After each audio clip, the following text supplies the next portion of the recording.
Hello, today I want to start a series on lessons. How do we make lessons that are great for kids and that help kids experience Jesus and grow?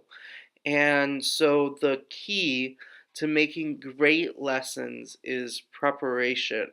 And so for the next couple of weeks, we'll look at how to prepare the lessons, and then we'll look at the elements that make a great lesson, and finally, how do we deliver those lessons? And that'll be over the next several weeks. So this week, we'll look at how to prepare lessons when you have a curriculum, and specifically the timeline that I use in preparing for a lesson when I have the curriculum for me. So my timeline begins in on Tuesday, because Tuesday is the beginning of my work week. But the key is a day early in the week where I just scan the lesson and then read the scripture. And the goal there is to, one, get a feel for the supplies that I need. So I'll make a shopping list of things that I need to get. Two is to get just a kind of feel for what the week will be like. To get a feel for what the scripture verse is. And then three is to get that going in the back of my mind, because oftentimes I will think of some new way to tell the story, or think of an activity that is better than what's in the lesson. But I know I can't bring that creativity to the lesson if I only see the scripture verse the night before. So I want to get a chance to just skim through the lesson, to just read the scripture verse, so that there's something in my mind that is kind of working in the background with the lesson, that so I can bring new things into it. I also want to take this time to know what the main Bible point is, which will always be listed in the curriculum, the main Bible point that they want to bring out. And I'm going to just pray that over the kids. Take some time throughout the week to just say, hey, God, I really hope that you help the kids understand this, that you help them get this. So that's my Tuesday, or my early day in the week. On Thursday or Friday, that's when the meat of my work goes into it. My Tuesday thing, it normally takes about 5 minutes, maybe a little bit longer if it's a bigger Bible story. But Thursday, I will spend half hour up to 45 minutes working on the lesson plan, and there I want to my goal is to become incredibly familiar with the lesson. So I read through the lesson carefully, and the biggest thing that I try to do is picture in my mind how the game or the craft will work. And as I learn about the kids more, I can picture, who do I think will get that craft right away? Who do I think will need some help with this?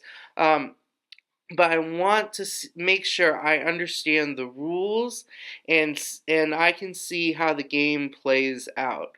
So sometimes I might even break out the craft supplies and make the craft, so I know that I know this weird wind catcher thing that has all these sides and shapes. I know how it's supposed to look, and I can see whether we're on the right track or not.